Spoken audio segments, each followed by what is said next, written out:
Todas las voces se unen en una sola señal. RCR presenta Conexión 750 con María Alejandra Trujillo.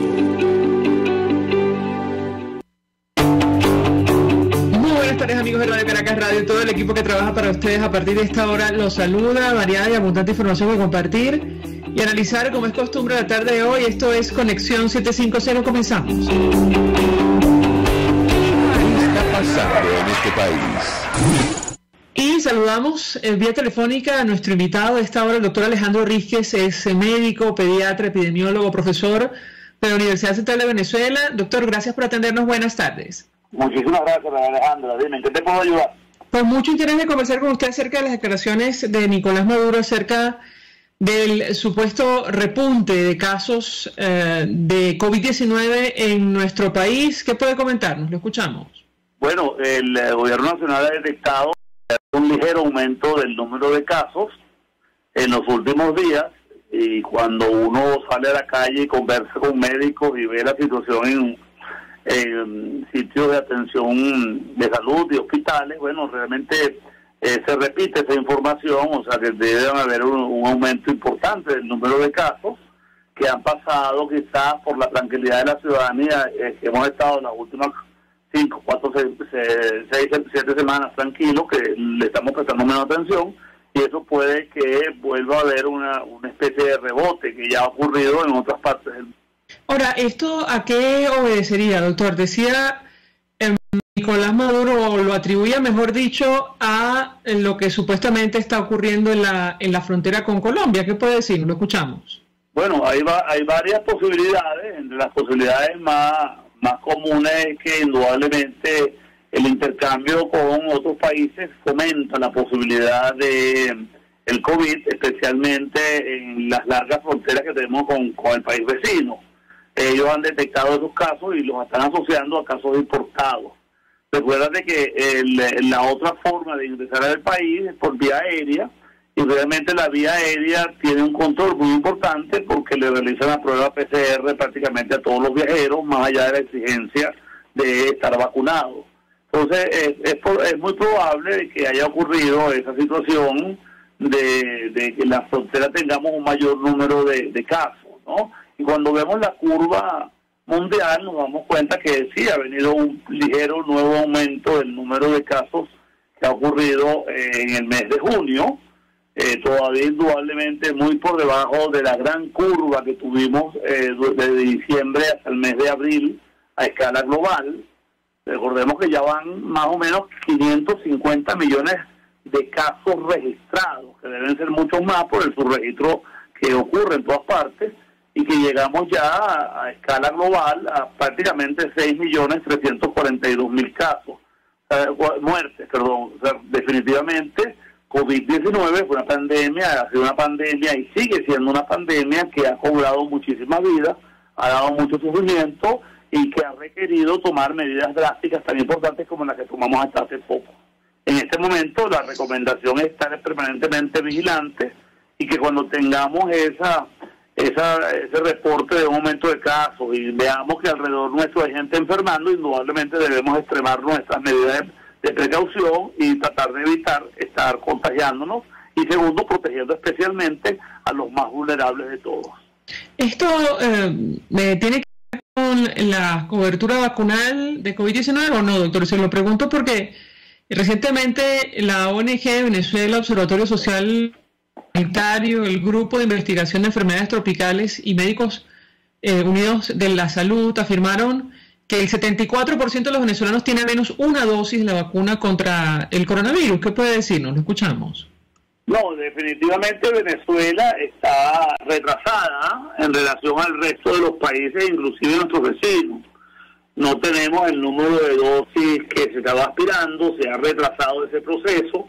Inclusive el mismo gobierno nacional está invitando a que vacunemos a los niños, porque en Venezuela la vacunación en niños, más allá de tratar de agarrar los niños cautivos en las escuelas, no ha avanzado tan positivamente como se esperaba.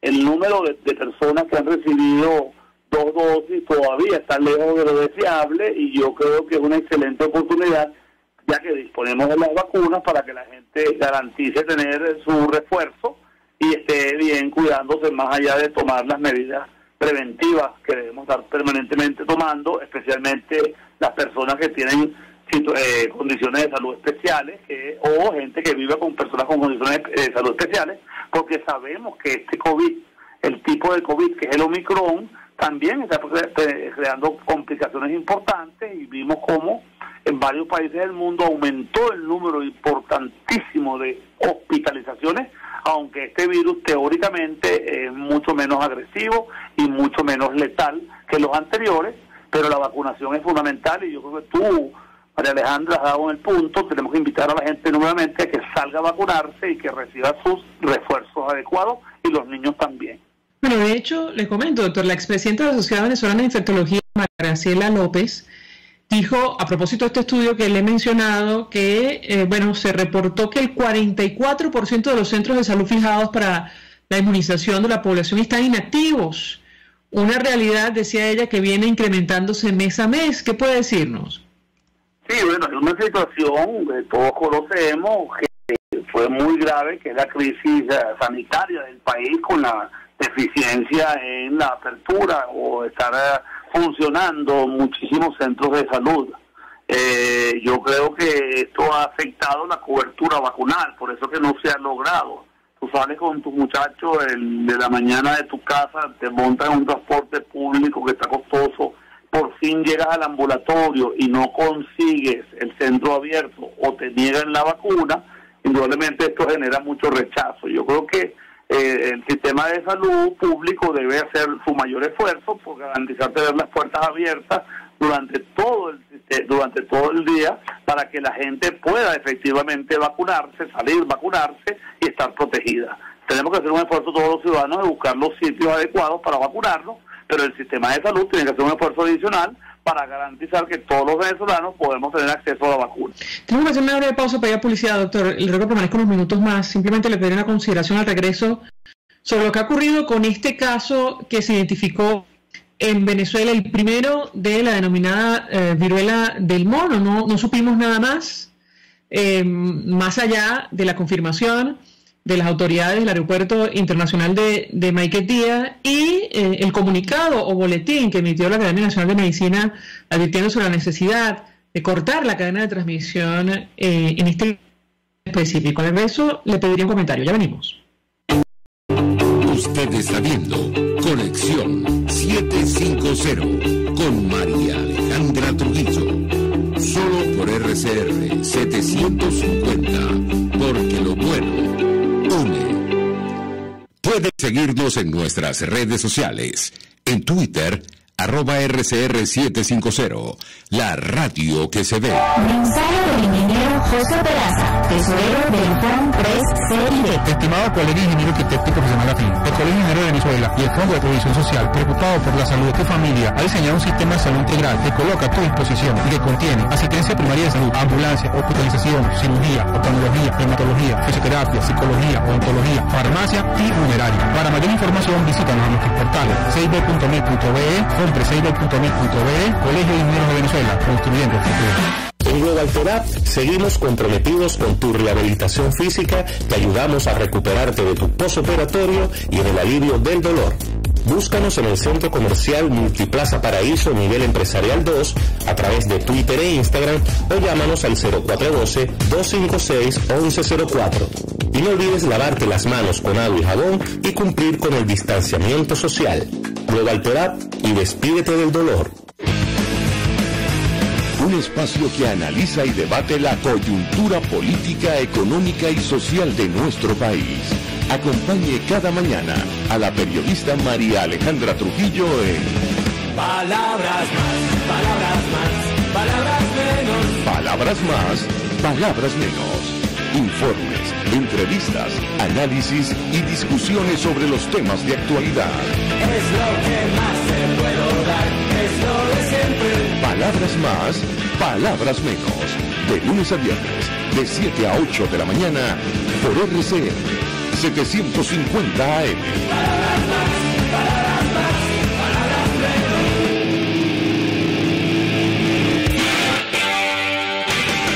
RCR 750 AM. Porque lo une.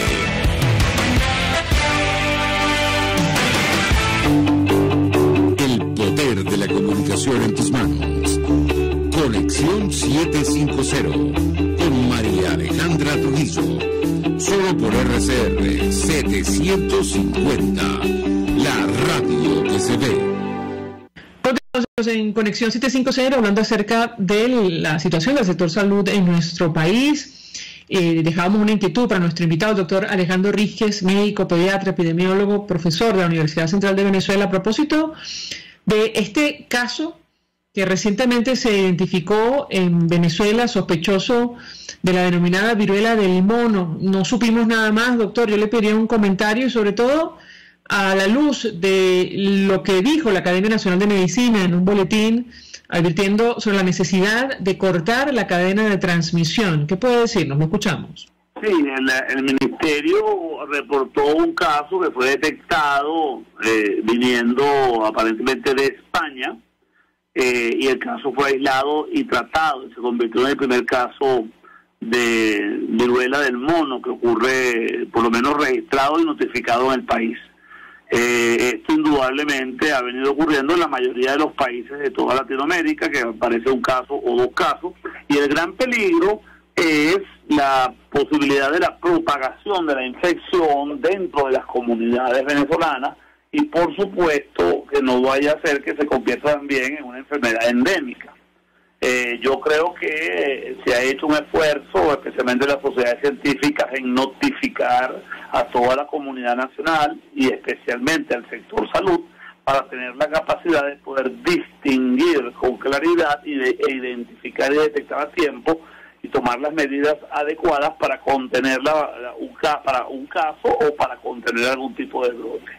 Esto es una enfermedad, la viruela del mono, que es endémica en los países del África y que desde hace 2 meses se conoce un brote que ha afectado al mundo entero y que han aparecido ya prácticamente más de 1000 casos, y que estos casos estaban relacionados a actividades de fiestas y reuniones con personas que son hombres que tienen sexo con otros hombres. Fundamental, no es único, pero en ellos se ha visto de manera más importante, y entonces una de las medidas más que debemos tomar es primero disminuir, identificar a las personas se identifican porque tienen una especie de malestar general con fiebre durante una pequeña fase de 4 días, y luego aparece una erupción. La erupción es una mancha que luego pasa a ser una pápula, que es un levantamiento de la piel, y luego pasa a ser una vesícula o ampolla, una vesícula, y que puede ser una costra finalmente. Ese es el transcurso habitual. En estos casos lo ideal indudablemente es evitar el contacto físico con otro y el contacto íntimo y estrecho, de manera tal de que no haya la posibilidad de entrar en contacto con las secreciones de la persona y mucho menos con las lesiones de la persona. Entonces vamos a ver cómo transcurre en el tiempo, pero indudablemente esto ha levantado las alertas internacionales y el mundo entero está abocado para evitar que esta enfermedad vaya a ser endémica en otros países, fuera de los países que habitualmente tiene las fuentes de infección o los reservorios naturales, que muchas veces son los animales, entre ellos los roedores y inclusive los monos, de ahí viene el nombre. Decía la Academia en este comunicado o boletín, para evitar que el virus se continúe diseminando, se requiere que se intensifique la vigilancia epidemiológica de dicha enfermedad. Tenemos, digamos, la capacidad para hacer esto, sobre todo después de la pandemia de coronavirus. ¿Qué puede decirnos, doctor? Lo escuchamos. Bueno, yo creo que de una manera u otra, indudablemente, el país se ha identificado con las comunicaciones acerca de salud. La comunidad científica está muy alerta, está muy pendiente, y esto va a favorecer que detectemos a tiempo pues este tipo de casos. Es fundamental que las alertas de la vigilancia epidemiológica, al detectar un caso, estudiar los contactos. Esto todo requiere un procedimiento que bien sabemos que Venezuela todavía tiene algunas serias limitaciones debido a los problemas de la crisis del sistema sanitario.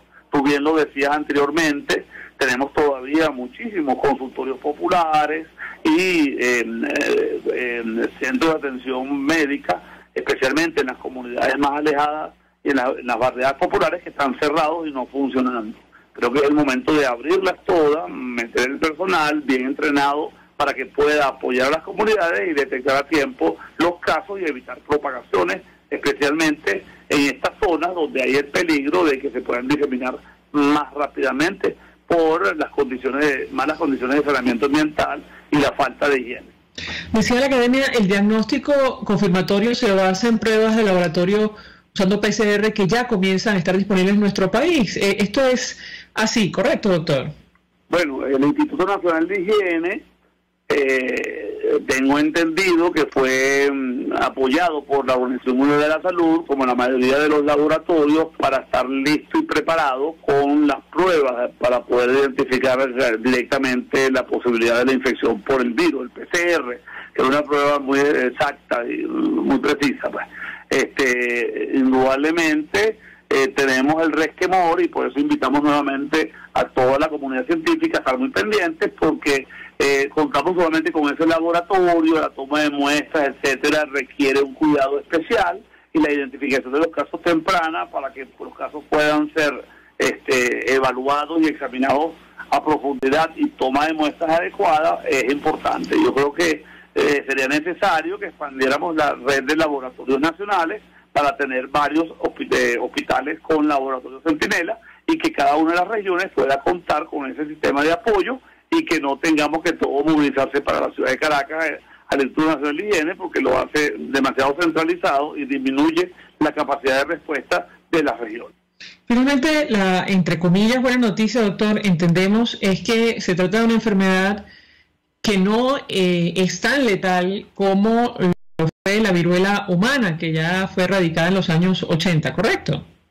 Precisamente, creo que es muy importante, pero recuerda que la viruela del mono, al inicio de esta epidemia, fuera del sitio endémico habitual que es África, que ocurrió en África, que ocurrió en Europa, en Norteamérica, en toda América, inclusive en otros países del mundo. Lo interesante es que el linaje o el virus viene de lo que llaman África Occidental, pues.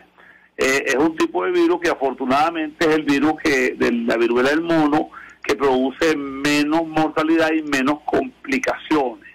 Lo que ha variado un poco ha sido la forma de presentación, porque hoy en día, justamente como se ha visto que está relacionado al contacto físico directo, entonces las lesiones aparecen en tronco, en las regiones genitales, en glúteos, etcétera, y entonces cambia un poco la expresión clínica. Hay que estar muy pendientes para poder identificar tempranamente estos casos y poder entonces aislarlos, tomar la muestra adecuada y confirmarlo por laboratorio. Y es importante, entiendo, doctor, que no hay vacuna para esta denominada viruela del mono, ¿correcto? No, sí hay vacuna, inclusive hay dos vacunas. El tema está en que no están disponibles para todo el mundo todavía. Son una vacuna que, por cierto, fue inclusive aprobada por la FDA, que es el organismo más importante de los Estados Unidos, en el año 2019, recientemente. Todavía no se había detectado este brote tan importante de viruela del mono en el mundo, pero como Estados Unidos había tenido un brote en el año 2003 debido a que habían importado una gran cantidad de roedores tipo mascotas, hámster, para ponerle un nombre, de África, y habían tenido unos casos importantes en unas regiones de los Estados Unidos. Entonces ellos estuvieron vigilando eso y creo que algunos laboratorios en Europa y en los Estados Unidos, bueno, consiguieron tener la vacuna, pero la vacuna se produce en muy baja escala y es probable que no contemos con la vacuna específica para la viruela del mono. Lo que se estaba pensando era volver a producir la vacuna de viruela humana, porque esta ofrece una protección cruzada. Y podría en un momento dado, si el brote se llegase a expandir de manera vertiginosa y rápida y mucho más, podrían pensar la posibilidad de volver a vacunar a los grupos de riesgo o a las poblaciones donde se presentaran dichos brotes importantes. Doctor Alejandro Rizquez, 1.000.000 de gracias por atendernos, acompañarnos estos minutos, médico, pediatra, epidemiólogo y profesor de la Universidad Central de Venezuela, expresando acerca de estos temas, el repunte confirmado por las autoridades del número de casos de COVID-19 en nuestro país y lo que ha ocurrido en torno a este caso, el único identificado sospechoso de la denominada viruela del mono en Venezuela. Gracias, doctor. Nosotros vamos a la pausa y a gracias, venimos con más. Alejandro, saludos a toda tu audiencia. Gracias, hasta luego. Estás en sintonía de Conexión 750 con María Alejandra Trujillo. Solo por RCR 750. Porque lo bueno. Sintonícenos a través de Periscope, @RCR750, la radio que se ve. Mensaje del ingeniero José Peraza, tesorero del FON 3CID. Estimado colega ingeniero arquitecto y profesional afín, el Colegio Ingeniero de Venezuela y el Fondo de Previsión Social, preocupado por la salud de tu familia, ha diseñado un sistema de salud integral que coloca a tu disposición y que contiene asistencia primaria de salud, ambulancia, hospitalización, cirugía, oftalmología, dermatología, fisioterapia, psicología, odontología, farmacia y funeraria. Para mayor información, visítanos a nuestros portales 6b.net.be, compre6b.net.be, Colegio de Ingenieros de Venezuela, construyendo el futuro.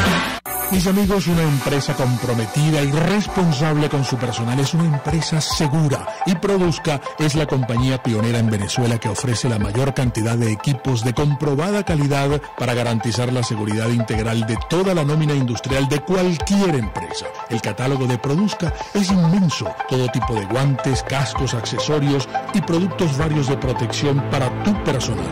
Conoce más de Produzca en www.produzca.com.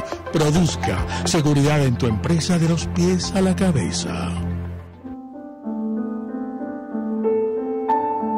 La Academia de Ciencias Físicas, Matemáticas y Naturales presenta El progreso tiene su ciencia. Hoy presentamos Henry Pittier y Venezuela. En plena dictadura de Juan Vicente Gómez en el año 1920, se establece en Venezuela el ilustre naturalista suizo Henry Pittier, uno de los padres de la botánica en Venezuela. Además de científico, Henry Pittier fue funcionario público, lo cual significó que sería varias veces víctima de los caprichos del régimen.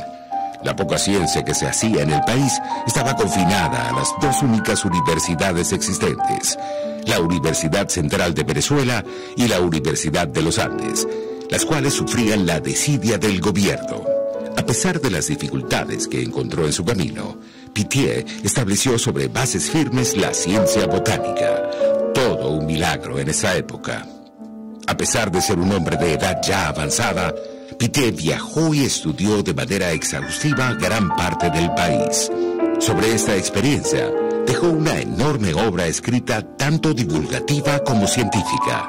En este último campo destacan el Catálogo de la Flora Venezolana, que reúne alrededor de 10.000 especies y las plantas usuales de Venezuela, obra que buscaba llegar a los agricultores, médicos y cualquiera que buscara información sobre nuestro país, prácticamente desconocido. Gracias a sus escritos y a su espíritu combativo, Pittier llegó a ser un científico muy reconocido y respetado por sus opiniones. Como reconocimiento a su legado, el presidente Eleazar López Contreras bautizó con su nombre uno de los parques nacionales que alberga la mayor diversidad botánica del país, el Parque Nacional Henry Pittier, que en 2017 arriba a sus 80 años de creación. El progreso tiene su ciencia. La Academia de Ciencias Físicas, Matemáticas y Naturales presentó El progreso tiene su ciencia. Para más información, www.acfiman.org. RCR 750 AM. Porque lo bueno une.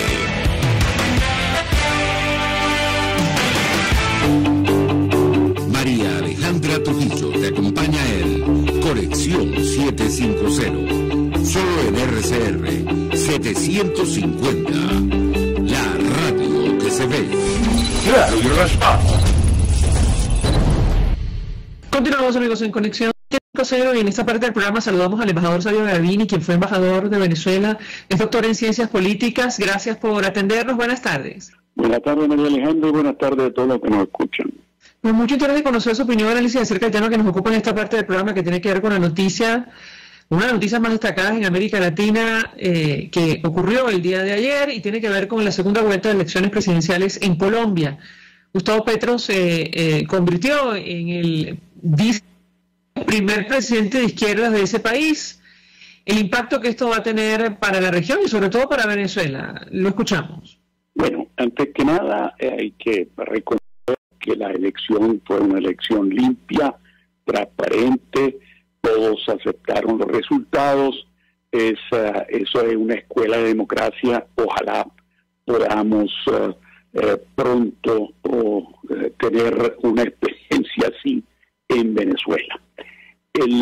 Eso primer punto. Segundo punto, creo que veremos cómo actuará obviamente Petro como gobernante.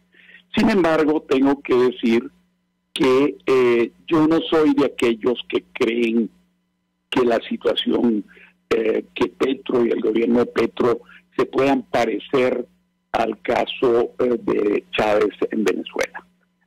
Primero, porque Petro va a tener un Congreso, su apoyo en el Congreso es minoritario, por lo tanto eso lo obligará a negociar con los otros sectores políticos. Segundo punto de diferencia grande con el caso venezolano, no es un petroestado, el sector privado es mucho más poderoso e influyente que el sector privado venezolano, que dependía en una enorme medida, directa o indirectamente, del gobierno venezolano. Eso lo hace que evidentemente también allí veo reformas, pero no veo un asalto a la economía privada, como fue el caso de Chávez. Recordemos la etapa de las privatizaciones, de las nacionalizaciones, o mejor dicho, estatización. El tercer punto que lo hace también muy diferente es la relación muy especial que hay de Colombia con los Estados Unidos. La relación con los Estados Unidos es una relación muy antigua, en la cual, por cierto, Estados Unidos considera a Colombia como su primer aliado en América Latina. Recordemos que una compañía del ejército colombiano fue a pelear junto con los Estados Unidos en la guerra de Corea en el año 52, imagínense, 1952. Y las relaciones, por lo tanto, no solo de los dos gobiernos, sino sobre todo la relación entre los dos ejércitos son muy fuertes. Y por lo tanto también eso tiene que, vamos a decir que es una variable que condiciona en buena parte lo que puede o va a hacer el gobierno Petro. Entonces ahí tendremos las alternativas. Veremos por qué camino se va. Si algunos creen que se va a lanzar con, y yo no soy de aquellos, que se va a lanzar con una propuesta de una constituyente y por lo tanto el cambio de la Constitución, yo no creo que están dadas las condiciones para eso. Si lo hace, comete un grave error. Sin embargo, es una posibilidad que existe. Eso diría que escoge el camino entonces de la ruptura, del enfrentamiento, y no creo que le vaya a ir muy bien por ese camino. En cambio, puede tomar el camino de las posiciones, por ejemplo, de Boric, que ha tenido el presidente Boric en Chile, donde ha manifestado la defensa de los derechos humanos como algo muy importante. Por eso seleccionó a la canciller chilena, es una abogado que era la presidenta de la Comisión Interamericana de Derechos Humanos en la OEA. Eso es un mensaje importante. Boric ha dicho varias veces que en el caso venezolano quiere que esto se resuelva pacíficamente, pero a través de elecciones limpias, transparentes, libres y con observación internacional. Veremos qué va a decir Petro. si sigue una posición similar a la de Boric o va a tomar una decisión distinta al respecto. En cuanto a Venezuela, ya los dos candidatos habían hablado de que se iban a reabrir no solo la frontera, sino reabrir también las relaciones diplomáticas y consulares. Las consulares son muy importantes porque la verdad que el efecto sobre los habitantes, no solo de la frontera, sino de todos aquellos que viven en Venezuela o en Colombia y tienen familia del otro lado o tienen intereses o estudian del otro lado, las relaciones consulares son indispensables. La decisión de la apertura de relaciones diplomáticas ya es un hecho más político. Petro ha anunciado que lo va a hacer. Veremos cuáles van a ser los próximos pasos. Recuerden siempre que hay una diferencia. Petro hizo críticas al gobierno Maduro y Maduro le contestó, si bien recuerdo, hace algunos meses diciendo que Petro formaba parte de lo que él llama la izquierda cobarde, en la cual mete también a Boric. Por lo tanto, yo anticipo una etapa de, obviamente, relaciones más fáciles entre los dos gobiernos. Sin embargo, tendremos que esperar para ver realmente hacia dónde va el gobierno de Petro. La interpretación de la prensa internacional, al menos de la agencia Bloomberg, embajador, es que Colombia se prepara para la perspectiva de un cambio radical en la dirección económica y política, después de elegir para la presidencia a Gustavo Petro. ¿Cómo lo ve usted? Hay dos temores, o durante la campaña hubo dos temores con relación a la candidatura de Gustavo Petro. Uno tenía que ver con la continuidad en el poder. Usted ya mencionaba que es probable que al final no convoque una constituyente o intente modificar la Constitución. Habrá que ver si eso ocurre. Eso en primer lugar.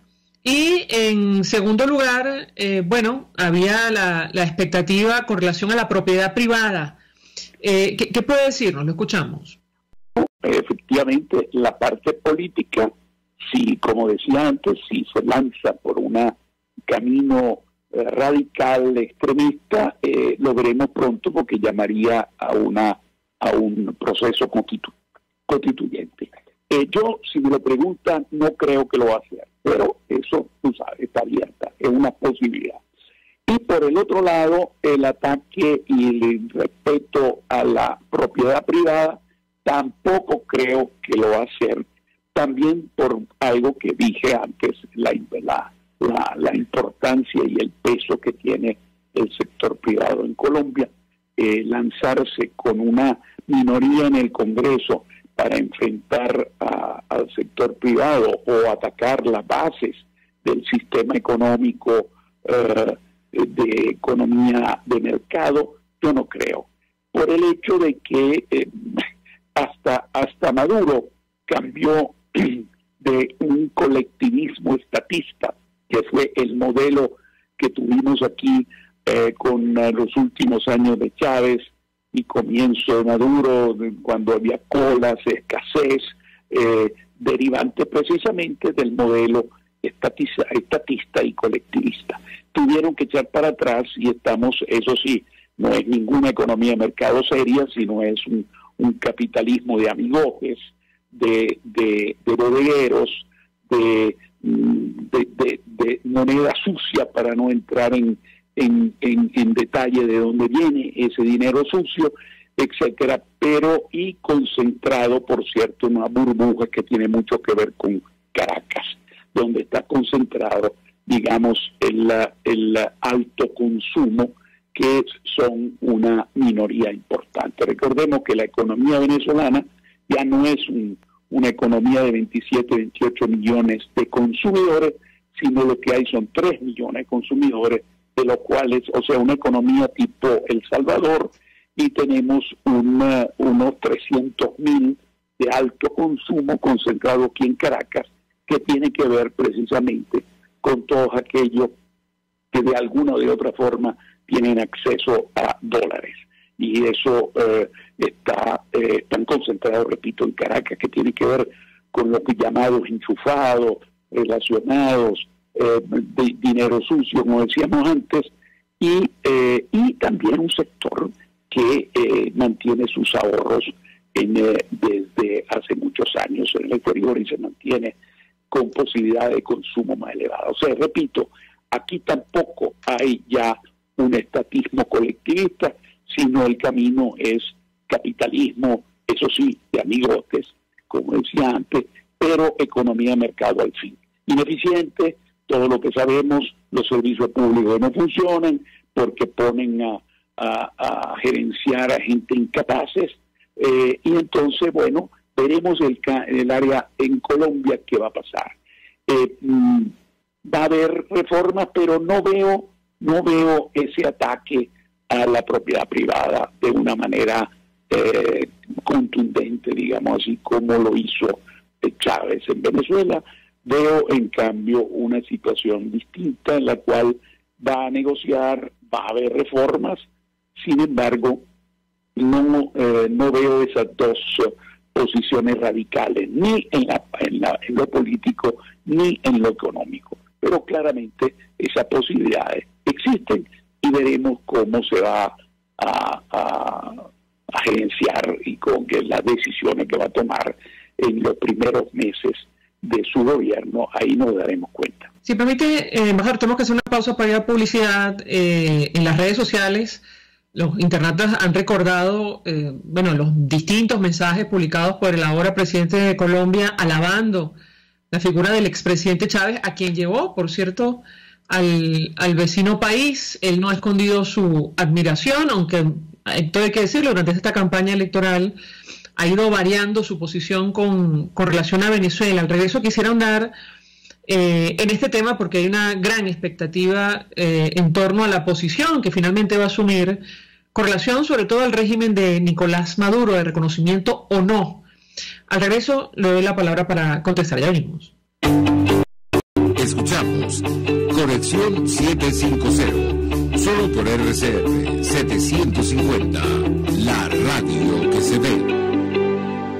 Puedes seguirnos en nuestras redes sociales, en Twitter, @RCR750, la radio que se ve. Mensaje del ingeniero José Peraza, tesorero del FON 3CID. Estimado colega ingeniero arquitecto y profesional afín, el Colegio Ingeniero de Venezuela y el Fondo de Previsión Social, preocupado por la salud de tu familia, ha diseñado un sistema de salud integral que coloca a tu disposición y que contiene asistencia primaria de salud, ambulancia, hospitalización, cirugía, oftalmología, hematología, fisioterapia, psicología, odontología, farmacia y funeraria. Para mayor información, visítanos a nuestros portales cib.net.be, compreseiber.net.be, Colegio de Ingenieros de Venezuela, construyendo el futuro.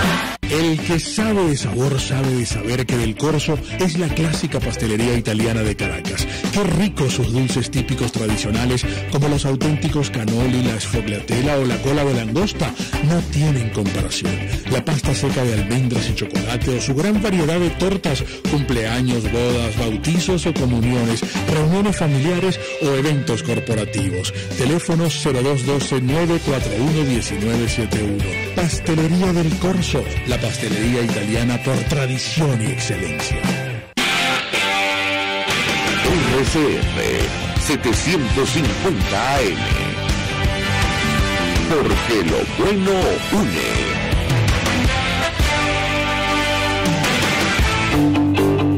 El poder de la comunicación en tus manos. Conexión 750 con María Alejandra Trujillo. Solo por RCR 750, la radio que se ve. Continuamos en Conexión 750 hablando acerca de las elecciones presidenciales en Colombia. La segunda vuelta se impuso Gustavo Petro, ex alcalde de Bogotá y candidato del Pacto Histórico, dirigente de izquierda, y ha generado toda clase de reacciones en este resultado, que además fue, si me permite, embajador, absolutamente cerrado. Obtuvo 50,4% de los votos frente a 47,3% que obtuvo Rodolfo Hernández, exalcalde de Bucaramanga, en una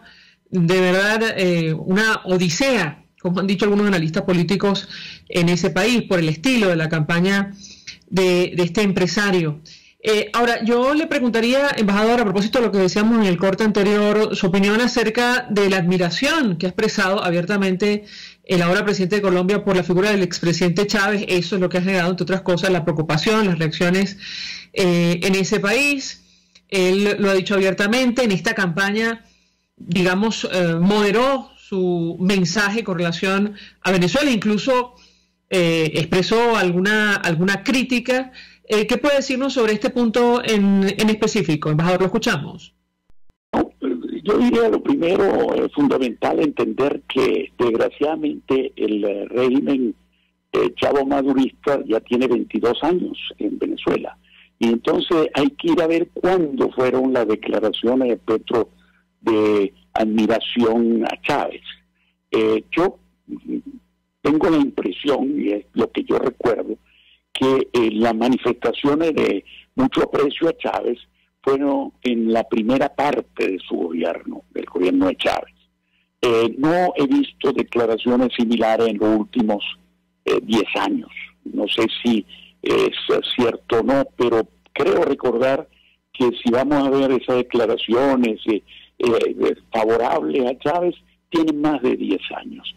Y entonces, quiero decir con esto que ha habido una evolución también de la apreciación de lo que significa el régimen venezolano en muchos sectores de la izquierda. Por eso mencioné antes cómo Boric ha criticado más fuertemente en los últimos tiempos al régimen, diciendo que aquí tiene que haber una solución a través de unas elecciones libres, transparentes y con observación internacional, que tiene más la posición que tiene la plataforma democrática. Y eso, yo quisiera ver si el mismo Boric, cuando era dirigente estudiantil hace más de 10 años, qué declaraciones daba al respecto. Probablemente lo veo dando posiciones, seguramente tuvo posiciones más de simpatía hacia el régimen chavista hace más de 10 años que la que ha tenido en los últimos tiempos. Algunos piensan que Petro lo ha hecho solamente en la campaña y para aprovechar el voto, para buscar voto en el centro, y ahí viene la posición de moderación. Esa es una perspectiva, es una posibilidad, yo no la descarto.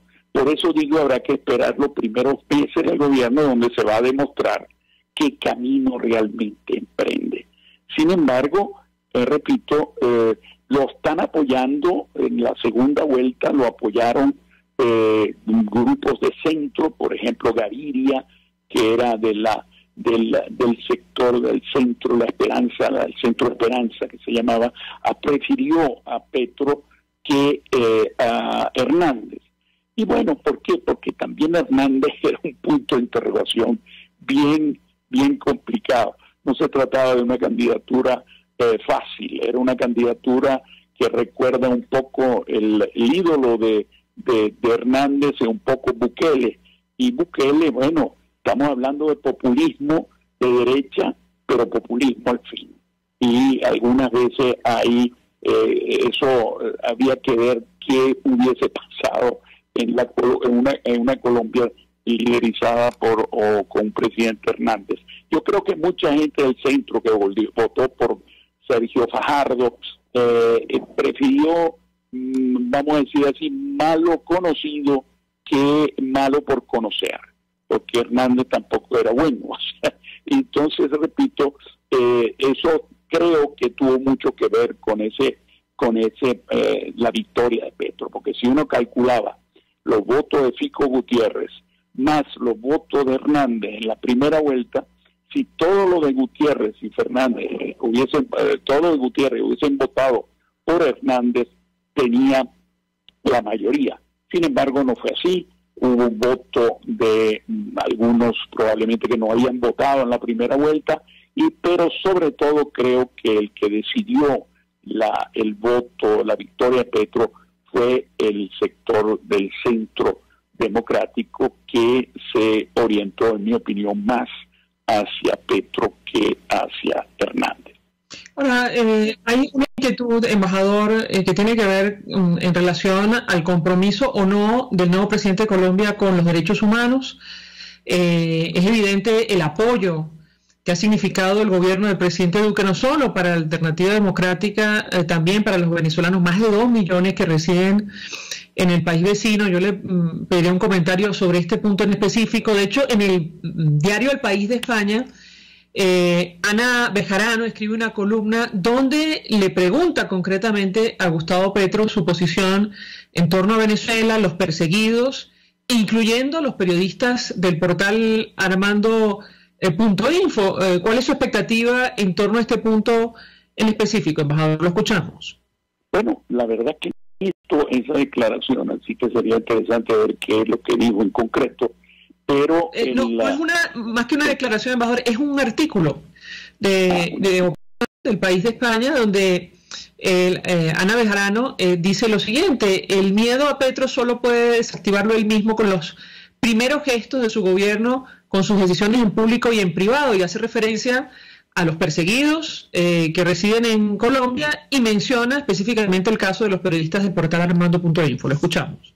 Bueno, precisamente era lo que dije en la anterior intervención. O sea, veremos en los próximos meses hacia dónde realmente, si es hacia unas posiciones radicales, extremistas, o busca una salida moderada, que significa negociar tanto con el sector privado como con los otros sectores políticos en el Congreso.